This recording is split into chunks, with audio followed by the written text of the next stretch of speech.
wabarakatuh. Alhamdulillah, innal hamdalillah nahmaduhu wa nasta'inuhu wa nastaghfiruh wa na'udzu bihi min syururi anfusina wa min sayyiati a'malina. May yahdihillahu fala mudhillalah wa may yudlilhu fala hadiyalah. Asyhadu an la ilaha illallah wahdahu la syarikalah wa asyhadu anna Muhammadan abduhu wa rasuluh. Allahumma salli wa sallim ala rasulika wa habibika Muhammad ibn Abdillah wa ala alihi wa sahbihi wa man ittaba'a huda wa jahada fi sabilihi ila yaumiddin, amma ba'du. Ikhwah sekalian, di kesempatan ini pertama-tama kita panjatkan puji dan syukur kehadiran Allah. Alhamdulillah, semua dalam keadaan sehat insyaallah, dalam keadaan iman Islam. Yang kedua, setelah kita bersyukur kepada Allah, salawat dan salam semoga tercurah pada Nabi kita Nabi Muhammad sallallahu alaihi wasallam sebagai uswah hasanah kita, teladan terbaik umat manusia sepanjang zaman. Yang ketiga, kita lanjutkan untuk taklim kita. Di kesempatan ini kita lanjutkan masih di bab yang sama dan insya Allah nanti kita sampai di bab mizan ya. Sebelum membahas bab mizan, kita ulangi sedikit bab yang terkait dengan ru'yah. Wal imanu bir ru'yati yaumal qiyamati kama ruwiya anin nabi sallallahu alaihi wasallam minal ahadits sihah. Beriman terhadap ru'yah, ru'yah maksudnya melihat ya, bukan ruqyah, melihat Allah pada hari kiamat sebagaimana hadis-hadis sahih yang diriwayatkan dari Nabi sallallahu alaihi wasallam. Jadi kita mengimani bahwa kelak nanti pada hari kiamat orang-orang yang beriman akan melihat Allah Subhanahu wa ta'ala. Sebagaimana di dalam Al-Qur'an, kita mengulang sedikit, lilladzina ahsanul husna wa ziyadah. Di situ disebutkan bahwasanya bagi orang-orang yang berbuat baik ada pahala terbaik, yakni al-husna. Kemudian juga wa ziyadah dan tambahannya. Nah, Nabi ketika menafsirkan lafadz az-ziyadah dalam ayat ini adalah kenikmatan melihat Allah. Sementara al-husna itu adalah surga. Maka untuk orang-orang yang baik akan diberikan oleh Allah Subhanahu wa taala kepadanya pahala, akan diberikan padanya surga. Kemudian juga diberikan padanya ziyadah. Menurut tafsir Nabi adalah melihat Allah Subhanahu wa taala bagi orang-orang yang beriman. Ini kita semua sudah sama-sama mengetahui dan sudah kita bahas di kesempatan yang lalu. Nah, ayat yang lain menyebutkan wujuhu yauma idzin nadhirah ila rabbiha nadhirah. Wajah-wajah orang yang beriman pada hari itu berseri-seri. Kapan? Nanti di akhirat. Jadi nanti berseri-seri. Kenapa? Karena ila rabbiha nadhirah, melihat Allah Subhanahu wa ta'ala. Ini adalah bagian dari keimanan Ahlus Sunnah wal Jamaah bahwasanya nanti dapat melihat Allah. Sampai Nabi membuat perumpamaan. Apa perumpamaannya? Innakum satarawna rabbakum kama tarawna hadzal qamar. Jadi di suatu malam Nabi pada saat itu bersama dengan sejumlah sahabat menyaksikan malam purnama. Lalu kemudian beliau mengatakan, sesungguhnya kalian akan melihat Rabb kalian sebagaimana melihat bulan. La tudammuna fi ru'yatihi. Yang ketika melihatnya tidak terhalang oleh sesuatu, tidak berdesak-desakan. Perumpamaan yang dimaksud oleh Nabi itu adalah bukan yang dilihat, tapi perumpamaan yang dimaksud adalah cara melihat. Imam Nawawi sudah menjelaskan tentang hal ini bahwa perumpamaan yang dimaksud adalah mengenai cara melihat, bukan yang dilihat. Jadi jangan sampai kemudian kita memahami dalam hadis ini adalah perumpamaan yang dilihat, bukan. Karena Allah Subhanahu wa taala laisa kamitslihi syai' wa huwas samiul basir. Jadi tidak bisa kita kemudian membuat permisalan, perumpamaan terhadap Allah Subhanahu wa ta'ala. Tetapi perumpamaan dan permisalan ini adalah cara melihat. Bahwasanya mudah nanti bagi orang yang beriman melihat Allah sebagaimana mudahnya kita melihat bulan purnama. Itu maknanya seperti itu. Nah, Wa anna Nabiya sallallahu alaihi wasallam qad ra'a rabbahu, bahwa Nabi sallallahu alaihi wasallam sungguh telah melihat Allah Subhanahu wa taala. Fa innahu ma'thurun an Rasulillah sallallahu alaihi wasallam, dan ini adalah ma'thur dari Rasulullah sallallahu alaihi wasallam. Jadi hadisnya sahih, Rasul telah melihat Allah Subhanahu wa taala. Namun pembahasan mengenai cara melihatnya, apakah dengan mata kepala atau dengan mata hati, nah ini ada pembahasannya.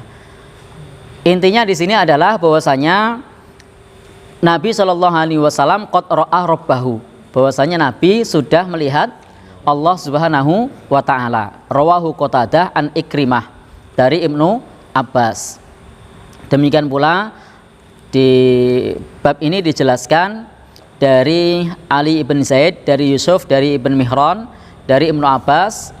Hadis ini dijelaskan mengenai masalah Rasul Shallallahu Alaihi Wasallam melihat Allah Subhanahu wa taala. Jadi keimanan dalam akidah Ahlussunnah wal Jamaah bahwasanya Rasul Shallallahu Alaihi Wasallam melihat Allah Subhanahu wa taala. Tetapi mengenai cara melihatnya, Imam Ahmad tidak menyebutkan dengan dua mata kepala, tidak menyebut bil ain, tidak menyebut melihat dengan mata kepala. Kenapa? Karena memang di dalam hadis Nabi mengenai bagaimana melihatnya, ini ada penjelasan yang cukup panjang terkait hal ini. Apakah beliau melihat secara mata terbuka atau dalam keadaan fil manam, dalam keadaan tidur. Tetapi prinsipnya bahwa mimpi Nabi itu adalah wahyu. Jadi mimpi Nabi itu wahyu. Maka melihat dalam mimpi sama melihat dalam jaga. Melihat dalam mimpi sama ketika melihat sedang tidak dalam mimpi. Itu para nabi. Nah, berbeda dengan kita. Mimpi kita bukan wahyu. Nah, maka wajar kalau kita memahami bahwa mimpi para nabi itu adalah wahyu Allah. Maka setiap para nabi itu mimpi, maka mimpi itu bisa dilaksanakan, bisa diamalkan, bisa dikerjakan. Karena mimpinya para nabi adalah wahyu. Sebagaimana ketika Nabi Ibrahim bermimpi menyembelih anaknya. Apa yang dilakukan oleh Nabi Ibrahim? Nabi Ibrahim kemudian bilang sama anaknya, nah, bahwasanya pada saat itu gimana? Inni ro'a, gimana itu? Nah, ayatnya atbahuka. Nah, fangdur madza tahra, bahwasanya aku menyembelihmu, lalu bagaimana pendapatmu? Dan anaknya ini anak yang soleh. Maka pada saat itu karena anaknya anak yang soleh, ketika dibilang seperti itu karena perintah Allah, ya sami'na wa ata'na, mendengar dan taat. Karena itu adalah perintah dari Allah Subhanahu wa taala. Satajiduni insyaallah minas sabirin. Nah, itu apa awalnya? Mimpi. Tapi mimpinya para nabi adalah wahyu. Kalau misalnya yang mimpi ini bukan nabi gimana? Yang mimpi Mas Husain menyembelih Mas Ibrahim. Ya. Gimana kira-kira? Boleh enggak? Nah, boleh, karena mimpi kita bukan wahyu. Mimpi kita bukan wahyu dan tidak boleh dikerjakan. Nah, itu adalah mimpi yang seperti itu berarti dari syaitan. Itu termasuk mimpi buruk kalau bagi kita. Tapi bagi para nabi, mimpi itu dari Allah Subhanahu wa taala. Sementara kalau kita mimpi menyembelih anaknya, jangan disembelih. Karena ini termasuk mimpi buruk. Jangan diceritakan kepada siapapun. Nah, jangan kemudian berdalil dulu Nabi Ibrahim mimpi menyembelih anaknya dan anaknya juga disembelih. Kita juga mimpi menyembelih anaknya lalu anaknya disembelih. Ini bukan dalil. Gimana? Ya, tidak boleh. Nah, berujung penjara dan tidak akan ada yang ganti. Nah, sementara kalau Nabi Ibrahim pada saat mimpi menyembelih anaknya diganti. Apa gantinya? Bidhibhin azim, dengan apa namanya? Ya, domba yang besar diganti. Nah, sementara kalau kita mimpi, siapa yang ganti? Dan tidak benar akidah para orang-orang yang meyakini bahwasanya mimpinya orang soleh itu bisa diamalkan, itu tidak benar. Maka kalau teman-teman pernah membaca dalam buku-buku yang istilahnya beraliran sufi misalnya, di sana disebutkan syekh kami bermimpi. Nah, syekh kami bermimpi. Nah, pernah baca? Nah, ini tidak bisa menjadi dalil, tidak bisa menjadi hujjah. Jadi mimpi para syekh, bahkan sampai pun yang bermimpi itu adalah mereka orang yang disebut kiai sekalipun, atau bahkan mereka ini sudah punya pondok pesantren sekalipun, itu mimpinya tidak bisa dijadikan hujjah di dalam beramal soleh. Nah, tidak boleh, karena mimpinya kita itu bukan wahyu dari Allah. Justru ketika kita mengamalkan mimpi tersebut, apalagi zikir-zikir tertentu, bukan mengikuti sunnah, tapi malah terjatuh dalam bid'ah. Kenapa? Karena mengamalkan mimpi yang tidak jelas tadi. Ya? Ilham. Nah, ilham, setiap kita kan punya ilham. Falhamaha fujuraha wa taqwaha. Kita ini punya ilham fujur, punya ilham takwa, potensi durhaka, potensi takwa. Itu diberikan oleh Allah. Tinggal kita milih takwa atau milih fujur. Nah, jadi itu sama dengan mimpi atau berbeda? Gimana? Ilham. Oh, beda. Jadi ilham tidak sama dengan mimpi. Jadi ilham tidak sama dengan mimpi. Jadi kalau misalkan mimpi orang salih kan tidak bisa diamalkan. Ya. Namun kalau misalkan mimpi orang salih yang berupa tanda-tanda itu gimana? Baik. Jadi ketika kita mendapatkan mimpi, meskipun orang soleh sekalipun, maka sebaiknya kita tidak bermain-main dalam takwil mimpi, karena takwil mimpi itu doa. Kalau Anda mentakwilkan baik, berarti doa yang baik. Kalau Anda mentakwilnya buruk, berarti doa yang buruk. Nah, ingat kata Nabi bahwa takwil mimpi itu doa. Maka kalau ada orang yang tanya tentang mimpi, maka katakanlah yang baik-baik. Tidak usah kemudian, oh api tandanya begini, oh air tandanya begini, tidak usah. Kenapa? Karena itu termasuk bagian dari doa. Sehingga kalau ada orang yang bertanya tentang masalah itu atau ada tanda-tanda begitu, kita tidak usah kemudian menafsirkan yang aneh-aneh, karena itu bagian dari doa. Baik, kita lanjutkan.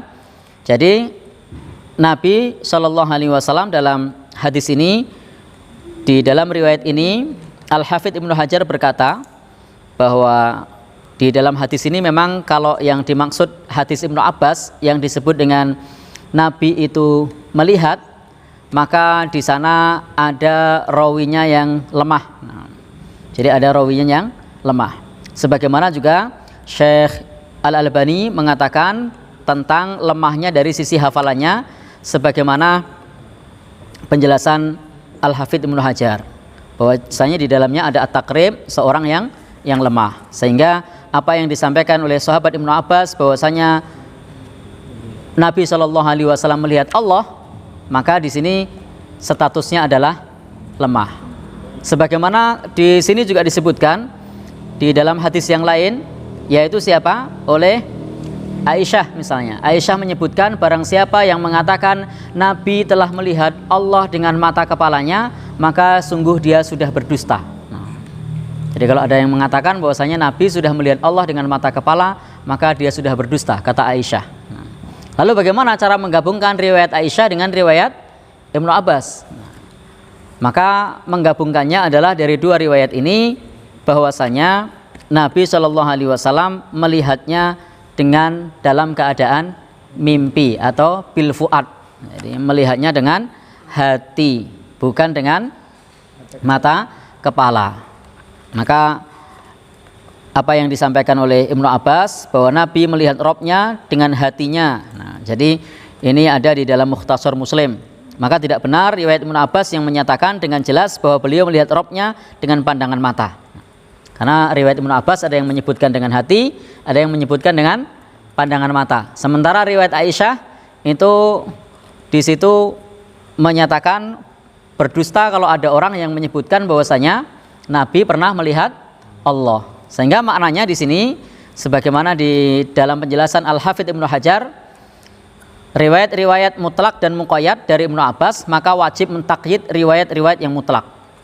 Jadi riwayat yang mutlak yang menyatakan Nabi melihat Allah kan mutlak, maka harus ditakyid dengan riwayat yang muqayyad, bahwasanya melihat bil fuad, melihatnya dengan hati. Nah, jadi melihatnya dengan hati atau melihat dalam mimpi, karena mimpinya para nabi itu adalah wahyu dari Allah Subhanahu wa taala.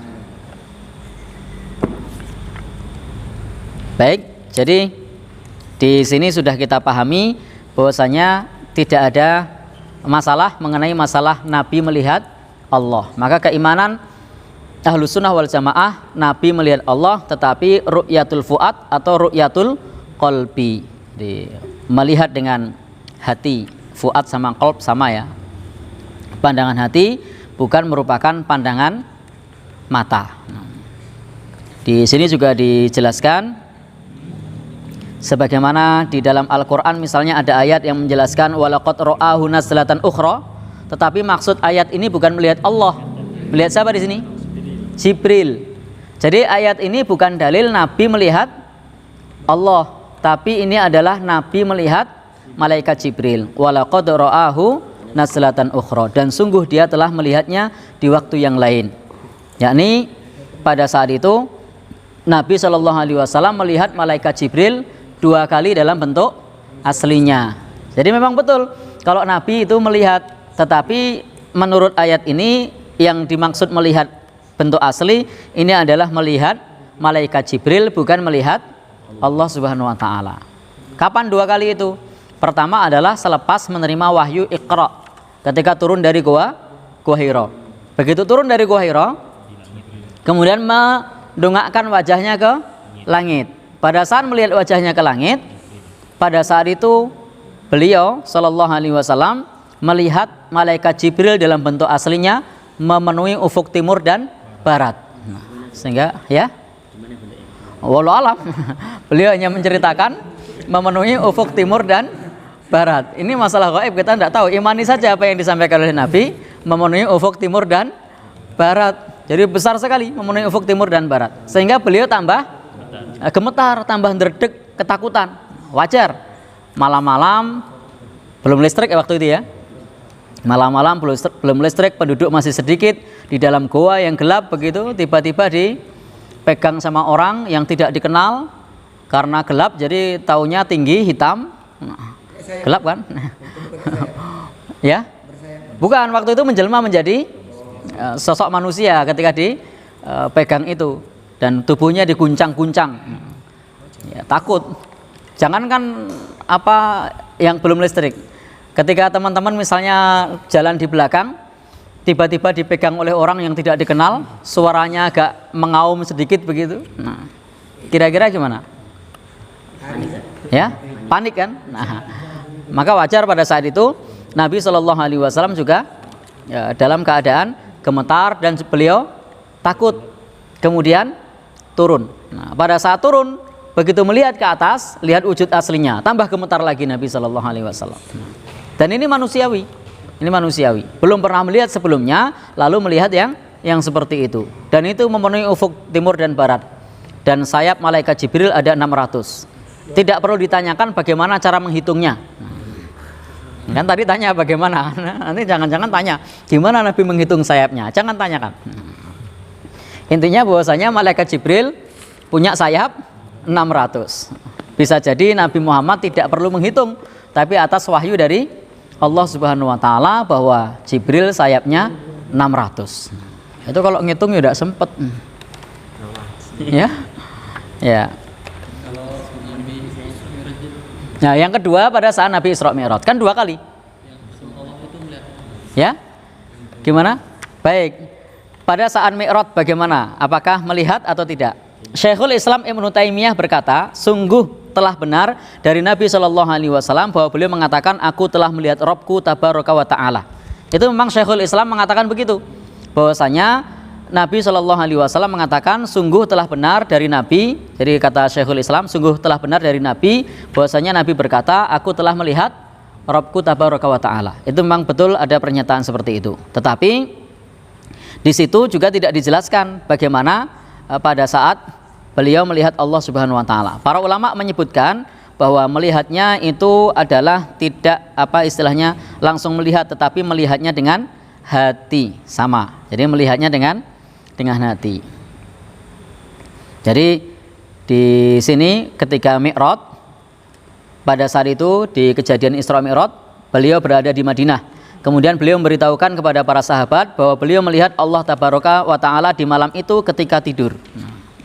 Maka dari itu di sini Imam Ahmad rahimahullah taala mengatakan betul beliau melihatnya, beliau melihat Allah Subhanahu wa taala dengan benar, karena mimpi para nabi sama dengan wahyu. Sehingga pada saat Mi'raj sekalipun melihatnya bukan melihat dengan mata. Ini ada yang mengatakan bahwa semua nabi dan para rasul itu belum ada yang melihat Allah. Gimana? Semua nabi dan para rasul ya. Ada yang melihat Allah. Ya, memang benar dengan mata loh. Ya, memang benar. Kemarin sudah kita bahas bagaimana pada saat Musa mengatakan ingin melihat Allah Subhanahu wa taala, maka Allah berfirman lang taroni. Nah, sekali-kali tidak bisa melihatku di dunia maksudnya. Walakin ingdur ilal jabal, tetapi lihatlah ke gunung itu. Nah, fa in istaqarra makanahu fasaufa taroni. Kalau gunung itu tetap kokoh di tempatnya, maka kamu dapat melihatku. Ternyata gunungnya bagaimana? Hancur. Berarti Nabi Musa yang dia sebagai Nabi Allah yang diajak bicara oleh Allah, wa kallamallahu Musa taklima, diajak bicara oleh Allah, itu pun tidak bisa melihat Allah Subhanahu wa taala. Jadi memang betul ungkapan bahwasanya Nabi dan Rasul tidak ada yang pernah melihat Allah, itu benar. Nah, konteksnya adalah melihat dengan mata. Nah, karena Nabi melihatnya bukan dengan mata, tapi melihat dalam hati. Baik. Sudah cukup sebagai tambahan mengenai ru'yah atau melihat Allah Subhanahu wa taala. Berikutnya kita bahas bab yang terkait dengan mizan. Tahu mizan? Timbangan. Wal imanu bil mizan, dan beriman dengan adanya mizan, timbangan, yaumal qiyamah, pada hari kiamat. Ini termasuk prinsip dari akidah Ahlussunnah wal Jamaah, beriman dengan adanya timbangan. Nah, tanpa perlu bagaimana kita membayangkan timbangannya, karena timbangan dari masa ke masa berbeda. Ada timbangan yang pakai piringan, ada timbangan pakai bandul, ada timbangan yang digital, ada timbangan yang diinjak. Ya, maka jangan dibayangkan mengenai bagaimana timbangan tersebut. Tetapi prinsipnya bahwasanya kita beriman dengan adanya mizan, bahwasanya ada timbangan pada hari kiamat kelak. Berbeda dengan keyakinan orang-orang Mu'tazilah atau orang-orang Jahmiyah. Orang Mu'tazilah, orang Jahmiyah, mereka menolak adanya mizan, adanya timbangan. Kenapa? Karena orang-orang Mu'tazilah, orang-orang Jahmiyah itu biasa mentakwil ayat yang menurut mereka tidak masuk logika. Mizan menurut mereka tidak masuk logika, sehingga mizan bagi mereka itu maknanya adalah keadilan, karena Allah tidak butuh timbangan. Jadi menurut orang Mu'tazilah, menurut orang Jahmiyah, Allah itu tidak butuh timbangan. Jadi Allah tidak butuh timbangan. Untuk apa timbangan? Maka makna mizan di situ adalah menurut Mu'tazilah, menurut Jahmiyah itu adalah keadilan. Sementara dalam akidah kita, akidah Ahlussunnah wal Jamaah, kita yakini sebagaimana ayat, kita yakini sebagaimana hadis Nabi Shallallahu Alaihi Wasallam, sebagaimana adanya, sebagaimana yang dimaksud oleh ayat, sebagaimana yang dimaksud oleh hadis Nabi Shallallahu Alaihi Wasallam. Tidak usah kemudian kita berpikir bahwasanya kalau Allah menggunakan timbangan berarti Allah butuh timbangan. Tidak perlu pula kita berpikir kalau Allah menciptakan kolam, pena, lalu Allah butuh pena. Nah, kalau Allah menciptakan manusia, lalu Allah butuh manusia. Bukan begitu. Nah, jadi innallaha ala kulli syai'in qadir. Allah Maha Kuasa atas segala sesuatu. Jadi Allah Subhanahu wa taala berkehendak, tidak ada yang bisa mendikte. Jadi terserah kepada Allah Subhanahu wa taala. Justru dengan adanya mizan itu untuk menunjukkan keadilan Allah Subhanahu wa taala. Bagaimana kalau tidak ada mizan, tidak ada hisab, Allah sudah tahu, lalu semua langsung ini masuk surga, ini masuk neraka gitu. Ya? Nah, merasa tidak adil karena tiba-tiba tidak tahu apa-apa, begitu dibangkitkan neraka kamu. Begitu dibangkitkan surga. Lu atas dasar apa? Nah, itu pikiran manusia, ya enggak? Nah, maka dengan adanya hisab, perhitungan, walaupun Allah Subhanahu wa taala tidak perlu menghitung sudah tahu. Dengan adanya mizan, timbangan, Allah tanpa menimbang Allah sudah tahu seberapa amal kita, apakah kita ini pantas masuk surga atau pantas masuk neraka. Itu Allah sudah tahu. Tetapi itu semua untuk menunjukkan keadilan Allah Subhanahu wa taala. Nah, sehingga ada di situ mizan, ada di situ hisab. Nah, bukan berarti Allah butuh timbangan, bukan. Nah, jadi tidak benar kalau maknanya seperti itu. Baik, ikhwas sekalian yang berbahagia yang dirahmati oleh Allah Subhanahu wa taala, maka ayat-ayat yang terkait dengan seolah-olah serupa dengan makhluk itu jangan diserupakan dengan makhluk. Kita yakini laisa kamitslihi syai' wa huwas samiul basir. Jangan dipikirkan timbangannya seperti timbangan warung. Jangan dipikirkan timbangannya seperti timbangan bayi. Jangan dipikirkan timbangannya seperti timbangan buah. Nah, pokoknya di sini Allah Subhanahu wa taala itu punya mizan, punya timbangan. Nah, dan bukan berarti kalau ada timbangan Allah butuh timbangan, bukan. Nah, jadi bukan itu. Baik, kama jaa sebagaimana yang ada di dalam hadis Nabi, di situ disebutkan bahwasanya yuzinul abdu yaumal qiyamah. Jadi nanti hamba itu ditimbang pada hari kiamat. Maka pada saat itu fala yazinu janaha ba'udatin. Maka pada saat ditimbang, jadi ada seorang hamba pada hari kiamat nanti ditimbang. Maka ia pada saat ditimbang itu timbangannya bahkan tidak bisa mengimbangi berat sayap seekor nyamuk. Jadi timbangan orang itu bahkan tidak bisa mengimbangi sayap seekor nyamuk. Berarti ringan apa berat? Ringan. Lah ini timbangan Allah itu sangat teliti, sampai mampu menimbang sayap seekor nyamuk. Teman-teman punya timbangan di rumah? Coba. Apa nyamuk atau lalat ditimbang di situ? Ya? Atau ambil sayapnya. Timbangannya gerak enggak? Enggak. Nah. Jadi bahkan tidak usah sayapnya. Sak nyamuk-nyamuknya atau sak lalat-lalatnya. Kakinya diikutkan, kepalanya diikutkan, buntutnya diikutkan. Ya, semua diikutkan, ditimbang. Gerak enggak jarumnya? Tidak. Sekarang tambahin ya, enggak usah 1, 5. Gerak enggak? Enggak. Nah. Ya. Sekilo. Siapa yang nyari? Ya. Sekilo udah tahu tuh beratnya. Ya, udah tahu tuh sekilo. Kenapa ditimbang ya? Baik.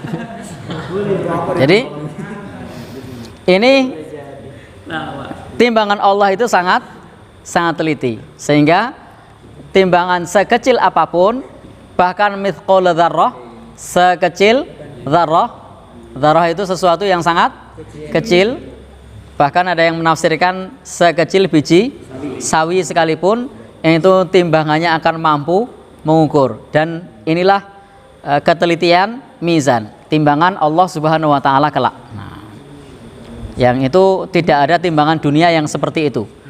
Jadi kalau timbangan dunia itu dikurangi, misalnya nimbang beras, itu dikurangi berasnya 5. Gerak enggak?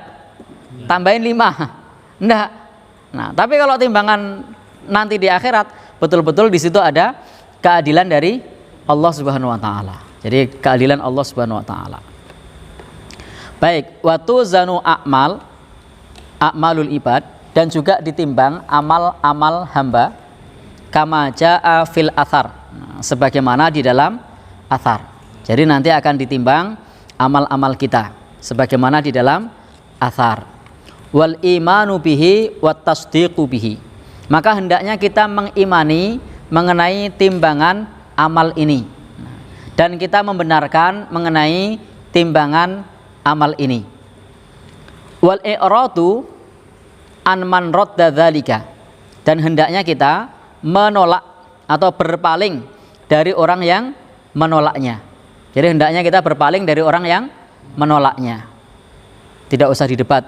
Maka di sini disebutkan watarku mujadalatihi. Jadi tidak usah didebat. Ini bukan wilayah kita untuk mendebat, apalagi kalau sudah menggunakan ilmu filsafat. Sudah kita sampaikan bahwasanya ayat Al-Quran menyebutkan timbangan, hadis Nabi menyebutkan timbangan, diterima alhamdulillah, kalau tidak mau terima tidak usah didebat. Ayatnya sudah jelas, hadisnya sudah jelas yang menjelaskan mengenai masalah timbangan. Sehingga kalau kita berdebat itu hanya akan membuang-buang waktu. Untuk apa berdebat? Dalam perkara-perkara yang nasnya sudah jelas. Bahkan kalau hafal juz ammah saja dia mestinya memahami. Di surah Al-Qari'ah gimana ayatnya? Fa amma man thaqulat mawazinuh. Adapun orang yang berat timbangannya. Timbangan apa? Timbangan kebaikannya, timbangan amal solehnya. Jadi ada orang yang berat timbangannya, timbangan amal solehnya. Kemudian ayatnya mengatakan fahuwa fi aisyatir radiyah, maka mereka akan ada dalam kehidupan yang diridhoi, kehidupan yang memuaskan. Kemudian sebaliknya bagaimana di ayat berikutnya? Wa amma man khaffat mawazinu. Nah, di situ disebutkan mawazin. Apa mawazin? Ya, timbangannya kan? Nah, maka ada orang yang disebutkan di situ ringan timbangannya. Jadi timbangannya ringan, timbangan kebaikan tentunya. Maka di situ ketika timbangannya ringan, fa ummuhu hawiyah, tempat kembalinya hawiyah. Nah, jadi ada yang timbangannya ringan, ada yang timbangannya berat. Kalau timbangannya berat, bersyukur dia dalam kehidupan yang diridhoi. Kalau timbangannya ringan, ya, maka fa ummuhu hawiyah, tempat kembalinya neraka hawiyah. Jadi dia kembali ke neraka hawiyah. Naudzubillahi min dzalik. Apa itu neraka hawiyah? Tafsirnya di ayat berikutnya. Nah, wama adraka mahiyah narun hamiyah, yakni api yang sangat panas. Kenapa diputuskan di api? Karena timbangannya sudah jelas bahwasanya timbangannya ringan, keburukannya lebih banyak daripada kebaikannya. Maka dia diputuskan fa ummuhu hawiyah, yaitu narun hamiyah. Kalau imbang gimana? Ya? Kalau imbang syafaat. Apa fungsinya syafaat? Maka di antara salah satu fungsi syafaat itu jika timbangannya sama. Maka orang-orang yang timbangannya sama itu keadilan Allah, mereka mendapat syafaat. Nah, jadi kalau ada orang yang amalannya baik dan buruknya sama, maka mereka diberikan syafaat, diberikan rekomendasi untuk dimasukkan ke dalam surga. Nah, Enak imbang ya? Kenapa enak imbang? Enaknya di mana? Ya. Kalau orang gila itu Gimana? orang gila. Oh iya. Waktu itu pernah kita bahas ya. Ya? Ya. Wak. Ya? Ya, wallahu alam. Jadi, wallahu alam. Ya. Kalau dia ini maksud mizannya apa ya? Allahul ladzi anzal kitaba bil haqqi wal mizan. Anzal kitaba bil haqqi wal mizan. Diturunkan kitab dengan hak dan mizan. Oh ya. Kalau ini adalah mizan kebaikan, al-haq dan batil. Nimbangnya pakai apa? Pakai Al-Qur'an, pakai al-hadis. Jadi konteksnya di situ adalah bukan menurunkan timbangan, tetapi di sini maknanya adalah timbangan kebaikan dan keburukan. Kalau bahasa modernnya barometer. Nah, jadi barometer, alat pengukur mana yang baik, mana yang buruk. Itu apa? Nah, Al-Qur'an dan Sunnah itu adalah mizan kebaikan dan keburukan, barometer. Nah, baik. Ini maksudnya tadi jangan pernah memikirkan timbangannya seperti apa, itu sesuai dengan ayat laisa kamitslihi syai', benar? Iya. Jadi untuk masalah timbangannya jangan kemudian difikirkan bagaimana, seperti apa, terus kotak apa bulat, panjang apa pendek. Ya sudah, kita imani saja bahwasanya Allah punya mizan. Baik, mizan pada hari kiamat loh ini, bukan apa mizan dalam konteks yang tadi barometer ya. Baik, lanjut. Jadi di sini apanya yang ditimbang? Kira-kira apa yang ditimbang? Baik. Sini ada beberapa hadis yang menjelaskan mengenai masalah terkait dengan timbangan. Ada yang menjelaskan yang ditimbang itu adalah badannya. Yang kedua yang ditimbang itu adalah amalnya. Yang ketiga yang ditimbang itu adalah lembarannya. Jadi ada 3 pendapat terkait mengenai apa yang ditimbang. Yang pertama yang ditimbang apa tadi? Badannya. Nah, badan orang itu ditimbang yang pertama. Nah, pendapat yang kedua yang ditimbang adalah amalnya. Jadi amalnya itu nanti diwujudkan sesuatu yang bisa ditimbang. Nah, kalau kita kan amal tidak kelihatan. Tapi bagi Allah mudah untuk mewujudkan amal tersebut bisa menjadi sesuatu yang ditimbang. Sesuatu yang abstrak bisa menjadi konkret, itu mudah bagi Allah. Nah, itu yang kedua. Jadi diwujudkan sebagai sesuatu yang konkret, yang tadinya adalah abstrak. Itu mudah bagi Allah Subhanahu wa taala. Nah, yang ketiga yang ditimbang nanti apanya? Lembaran-lembaran catatan amal. Nah, maka lembaran catatan amal nanti akan ditimbang. Nah, ya? Kenapa? Ya, kan ini ada 3 pendapat. Nah, tadi sudah kita sampaikan tentang masalah timbangan itu ada tiga pendapat. Jadi jangan kaget, termasuk 3 pendapat itu. 3 pendapat itu juga ada dalilnya. Jadi ada dalil mengenai masalah 3 pendapat itu. Nah, baik.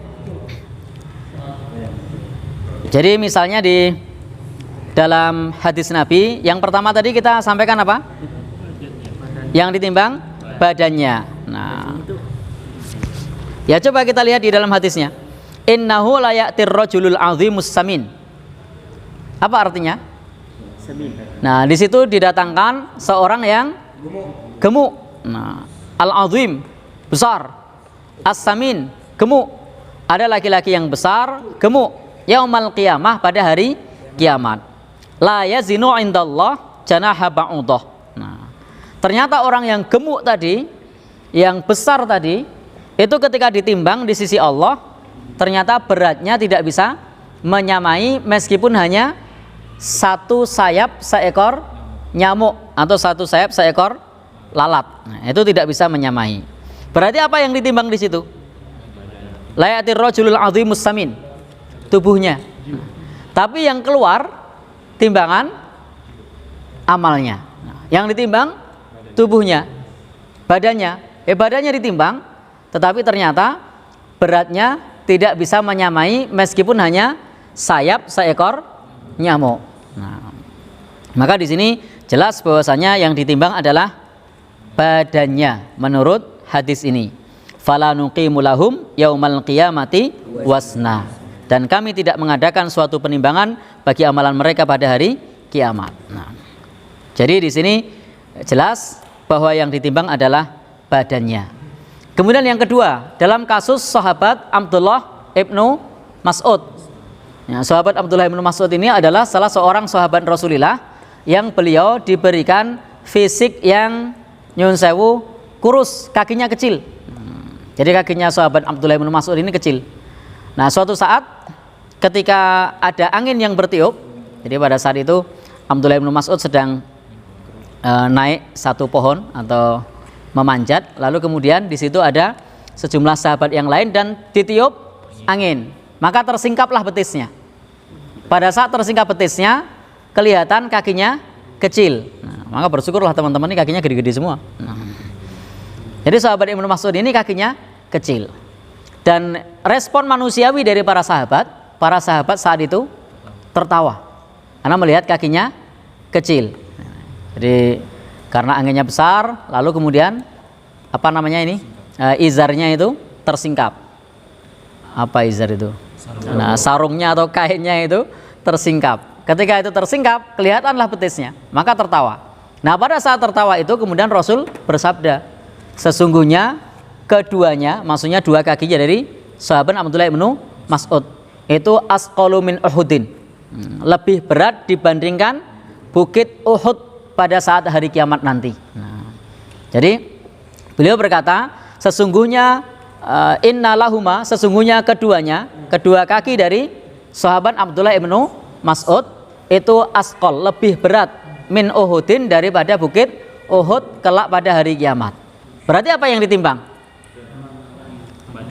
Ya, badannya kan, orangnya.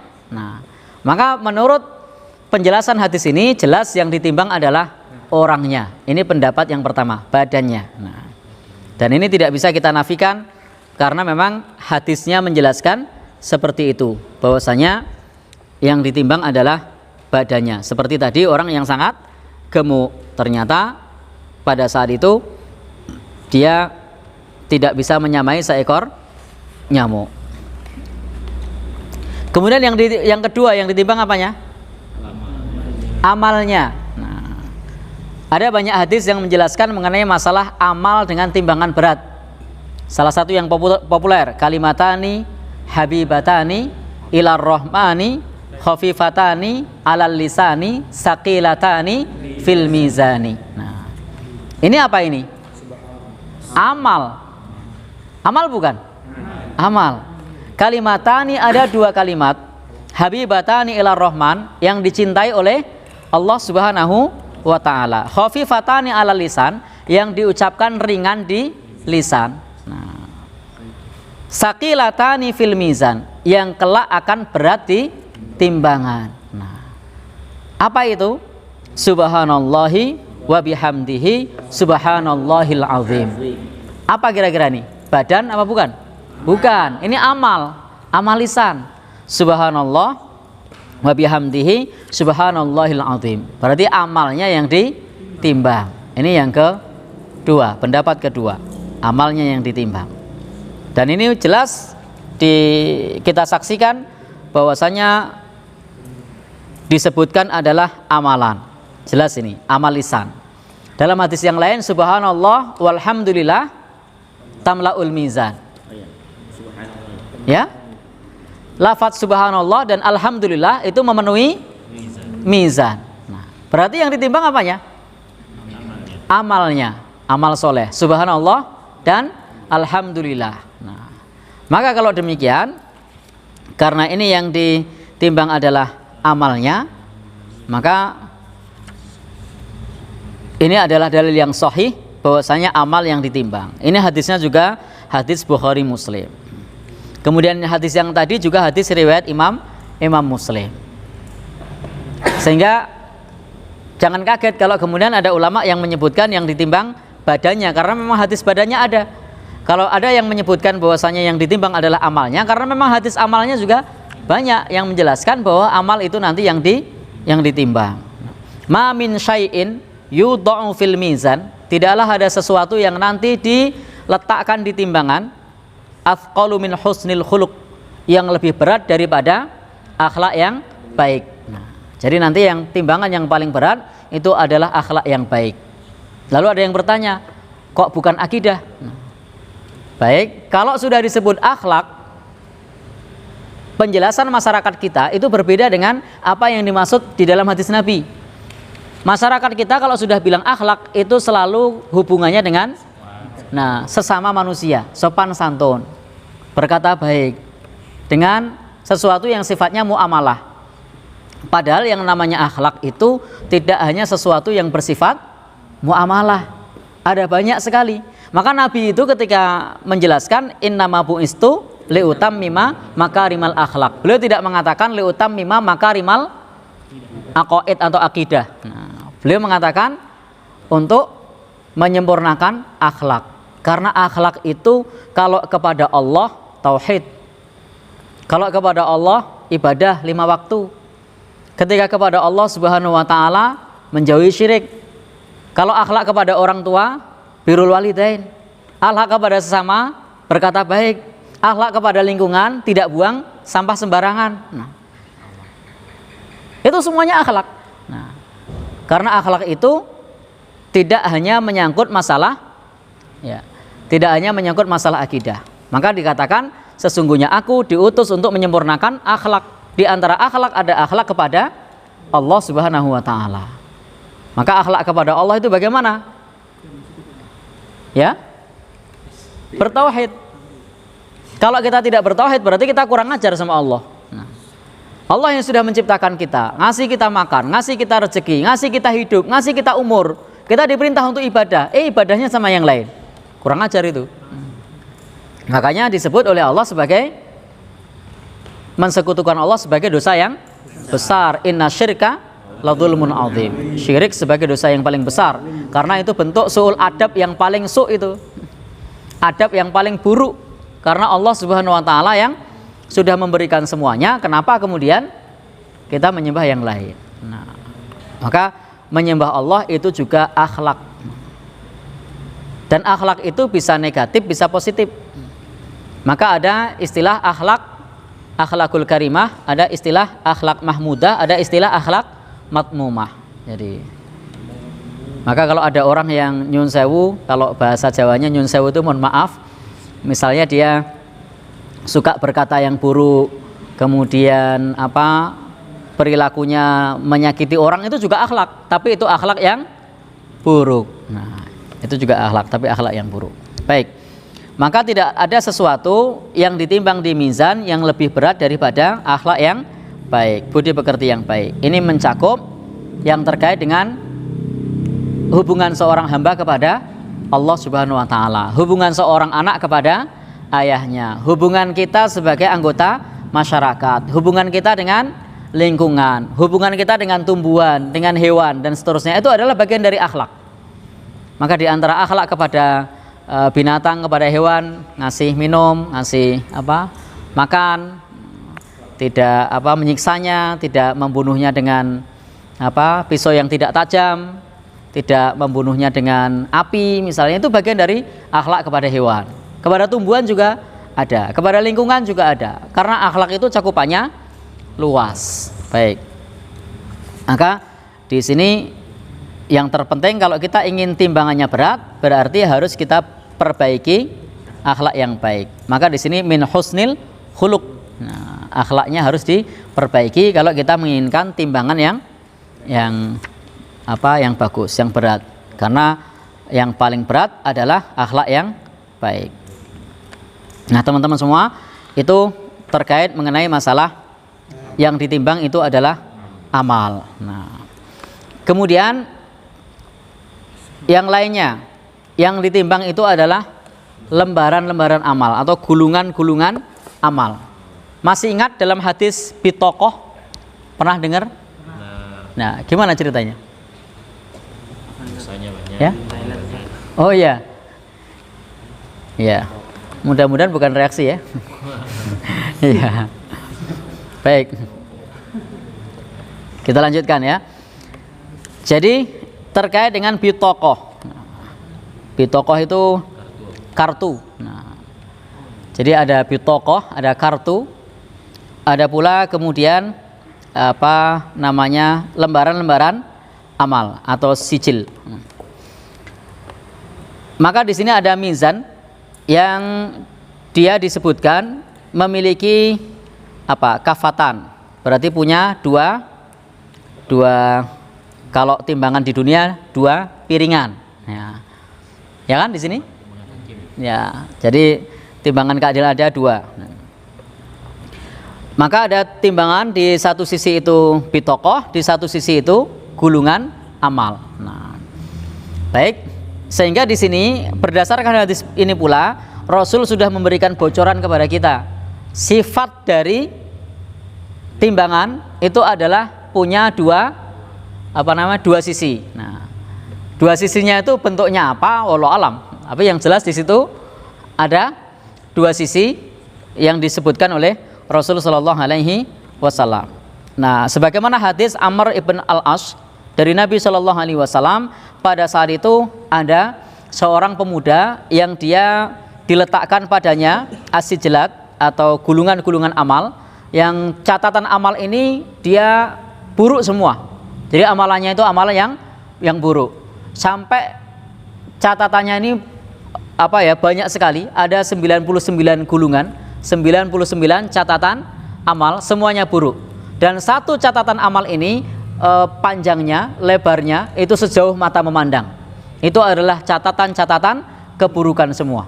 Jadi dan mudah bagi Allah Subhanahu wa taala untuk mengumpulkan catatan kita dari lahir sampai mati. Nah, kalau zaman dulu mungkin berpikir, karena orang kalau sudah berpikirnya pakai logika tidak nyampe pasti. Gimana ya cara malaikatnya nyatat? Padahal sekarang kalau kita lihat di perkembangan era teknologi itu di HP aja ada teknologi, kalau kita ngomong sudah ngetik. Maka mudah bagi Allah Subhanahu wa taala untuk mencatat seluruh aktivitas kita. Ada toh di HP itu, bahkan di YouTube atau apa itu tinggal ngomong sudah ngetik kan? Ya? Nah, apa namanya? Nah, jadi itu kita ngomong sudah ngetik di situ. Kita ngomong Ma'had Al-Athar, sudah muncul di situ. Kemudian kita ngomong lagi apa misalnya? Nah, berbakti kepada orang tua sudah muncul. Ngomong lagi apa? Anak soleh sudah muncul. Nah, maka mudah bagi Allah Subhanahu wa taala untuk mengumpulkan catatan-catatan itu, karena kita semua pada hakikatnya saat ini, kemarin itu tidak lepas dari illa ladaihi raqibun atid, tidak lepas dari itu semua. Maka seluruh amalan itu akan dicatat, dan amalan keburukannya itu 99 semua amal yang buruk. 99 itu banyak apa sedikit? Banyak, apalagi satu catatan amal itu jauhnya sejauh mata memandang. Nah, ada yang bisa mengukur sejauh mata memandang berapa? Ya, enggak ada. Mas Husain, coba pandanganmu diukur. Berapa? Banyak sekali. Nah, pada saat itu kemudian karena semuanya jelek, semuanya buruk, lalu kemudian didatangkanlah bitokoh. Nah, didatangkan bitokoh, dan tentu kalau kita berpikir logis, berpikir matematis, pikiran kita pasti yang 99 itu dengan kartu yang satu akan lebih berat yang 99, karena kita akan berpikir logis, berpikir matematis. Tetapi ternyata tidak, bahwa sahibu bitokoh ini, pemilik bitokoh ini, bitokoh itu adalah la ilaha illallah. Orang ini tidak pernah melakukan syirik. Orang ini orang yang bertauhid. Artinya bertauhid itu seumur hidupnya tidak pernah syirik. Dia tidak mensekutukan Allah Subhanahu wa ta'ala, meskipun catatan amalnya buruk. Jadi berbagai macam keburukan dia kerjakan, tetapi dia masih menjaga tauhid, tidak mensekutukan Allah Subhanahu wa ta'ala. Ingat, yang semacam ini hanya disampaikan kepada orang-orang yang akidahnya sudah kuat. Kalau disampaikan kepada orang yang akidahnya belum kuat, ini bahaya. Ya? Nah, jadi alasan, kan tidak apa-apa, nanti juga akhirnya masuk surga. Kan yang penting tidak syirik. Nah, bisa kan orang begitu? Kan yang penting tidak syirik begitu. Maka dulu ketika ada sahabat Rasulullah yang pada saat itu sedang berboncengan kepada Nabi, saya tidak ingat betul apakah sahabat Mu'ad atau Ibnu Mas'ud itu yang menjelaskan haqqullah 'alal ibad wa haqqul ibad 'alallah. Nah, siapa itu? Sahabat siapa? Mu'ad ya? Ya, sahabat Mu'ad bin Jabal. Nah, pada saat itu dijelaskan apa haqqul ibad 'alallah dan apa haqqullah 'alal ibad. Nah, kalau kita beribadah kepada Allah, kita tidak mensekutukan Allah, maka kita tidak akan disiksa kekal di neraka. Allah yu'adziba man la yusyrik bihi syai'a. Tidak akan disiksa siapa saja yang tidak syirik. Artinya tidak disiksa kekal. Maka pada saat itu sahabat Mu'ad ya, dia mengatakan, ya Rasulullah, afala ubasyirin nas. Kenapa kita tidak kabari saja ke orang-orang? Nah, kalau dia tidak syirik, dia tidak disiksa kekal di neraka. Apa kata Nabi? Ya, fayatakilu. Beliau mengatakan,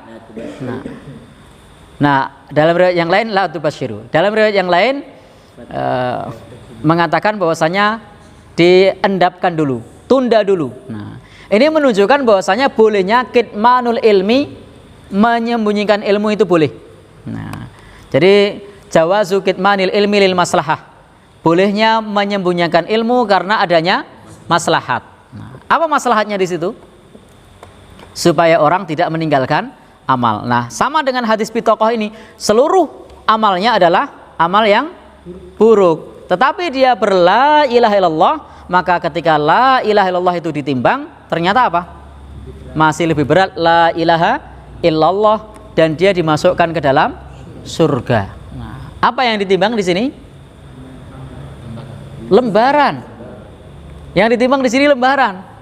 As-sijlat. Kemudian apa lagi? Bitokoh, lembaran, kartu. Nah, jadi yang ditimbang adalah kartu dan lembarannya, catatan amalnya. Nah, jadi ada yang ditimbang itu adalah amalnya, ada yang ditimbang itu adalah catatan amalnya, dan ada yang ditimbang itu orangnya atau badannya. Nah, baik, itu adalah pandangan para ulama mengenai masalah mizan. Jadi mengenai masalah mizan. Maka waqtalafal ulama, maka para ulama juga berbeda pendapat. Apakah mizannya ini satu atau mizannya itu banyak. Nah, baik, di dalam masalah ini ada ikhtilaf di kalangan para ulama. Namun demikian, yang perlu kita pahami bahwasanya kita harus beriman dengan adanya mizan, baik dalam bentuk tunggal maupun dalam bentuk jamak. Nah, jadi hendaknya kita imani sebagai timbangan keadilan, dan timbangan di akhirat itu tidak bisa dibohongi. Beda dengan timbangan dunia. Kalau teman-teman tahu timbangan dunia, kalau zaman saya kecil itu di Subal, tahu di Subal dikasih apa? Benggol itu, uang yang tebal itu. Sehingga kalau pedagang itu yang curang, dia punya dua timbangan. Timbangan beli dan timbangan menjual. Beda antara timbangan beli sama timbangan menjual. Sementara kalau timbangan nanti di akhirat itu fala tutlamu nafsun. Nah, tidak ada seorang pun yang terzalimi dengan timbangan tersebut. Wa nadul mawazinal qista liyaumil qiyamah fala tutlamu nafsun syai'a. Maka tidak ada seorang pun yang dizalimi, tidak ada yang teraniaya. Maka tidak ada zulma, tidak ada hatma. Nah, gimana dalam Al-Qur'an tuh? Zulma wala hatma. Nah, ini tidak ada zulma, tidak ada hatma. Apa itu zulma? Tidak dikurangi. Kalau hatma ditambahi, tidak ada yang dikurangi, tidak ada yang ditambahi. Karena timbangannya pasti. Beda dengan di dunia, itu mungkin dikurangi, mungkin ditambahi. Saya seorang guru ini, ketika saya punya murid, kemudian ketika saya nguji, bisa jadi saya nambahi nilai, karena saya suka dengan anaknya. Ketika saya tidak senang dengan anaknya, bisa jadi saya kurangi. Mungkin tidak? Mungkin. Nah, tetapi bagi Allah, di akhirat kelak, itu fala tutlamu nafsun syai'a. Tidak ada seorang pun yang terzalimi. Nah, ya, tidak ada yang terzalimi, tidak ada yang teraniaya. Sudah banyak yang ngantuk ini. Kayaknya perlu diakhiri ini. Ya. Ya. Jam berapa nih? Oh ya. Sudah jam 9 ya. Baik. Jadi intinya timbangan di akhirat itu adalah keadilan Allah Subhanahu wa taala. Tetapi ingat bahwa mizan itu betul-betul ada, jangan ditakwil maknanya kepada makna keadilan. Tetapi dengan timbangan tersebut, maka nampak bagi kita keadilan Allah dibandingkan ketika kita dibangkitkan langsung masuk neraka, langsung masuk surga. Mudah bagi Allah, giring, kamu neraka, kamu surga, ya bisa bagi Allah. Tetapi di situ kemudian kita dihitung, kita ditimbang, dan tidak ada penambahan sedikit pun, tidak pula ada pengurangan. Maka tidak ada zulma, tidak ada hatma, tidak ada tambahan, tidak ada pengurangan, tidak dikurangi, tidak ditambahi. Berbeda dengan manusia biasa. Di surah Al-Mutaffifin itu bagaimana?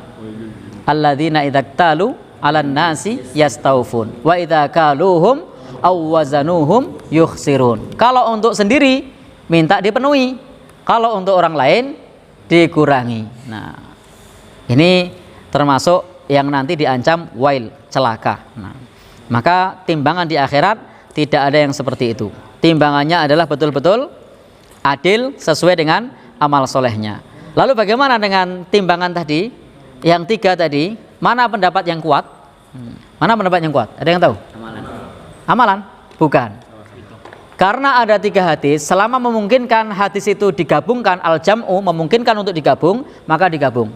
Maka ini atas kehendak Allah, mau ditimbang amalnya, mau ditimbang catatannya, mau ditimbang orangnya, maka itu mudah bagi Allah Subhanahu wa ta'ala. Jadi ketiga-tiganya itu adalah mizan, bisa ditimbang di mizan Allah Subhanahu wa taala. Jadi kalau riwayat itu bisa digabung, maka digabung, tidak kemudian menafikan salah satu. Maka ini bisa digabung, bahwa mudah bagi Allah untuk nimbang orangnya, mudah bagi Allah untuk nimbang amalnya, dan mudah bagi Allah untuk menimbang catatan dari amalnya. Maka ini harus kita imani bahwasanya mizan itu ada pada hari kiamat kelak. Demikian pembahasan kita tentang mizan, tentang keimanan kita kepada timbangan yang ada di hari kiamat kelak. Dan insya Allah besok kita lanjutkan pada pembahasan berikutnya tentang al-imanu bil haud, iman dengan telaga, dan juga nanti akan berhadapan kepada Allah, bainahum wa bainahu, antara mereka dengan kepada Allah Subhanahu wa taala, laisa bainahum wa bainahu turjaman, tidak ada penerjemah.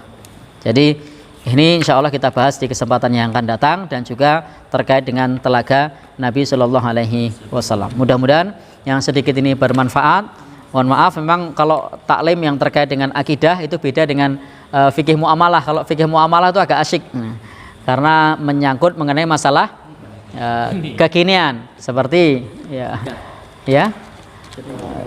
ya misalnya masalah munakahat, fikih nikah itu melek semua. Ya, atau bahas misalnya bab adabuz zifaf itu melek semua. Atau misalnya membahas bab yang terkait dengan jual beli online begitu, yang sifatnya kekinian. Tapi kalau akidah memang ini adalah ranahnya keimanan, dan harus kita imani sebagaimana adanya apa yang ada dalam Al-Quran dan As-Sunnah. Demikian pembahasan kita. Billahi taufiq wal hidayah. Subhanakallahumma bihamdika asyhadu an la ilaha illa anta astaghfiruka wa atubu ilaik. Wassalamualaikum warahmatullahi wabarakatuh.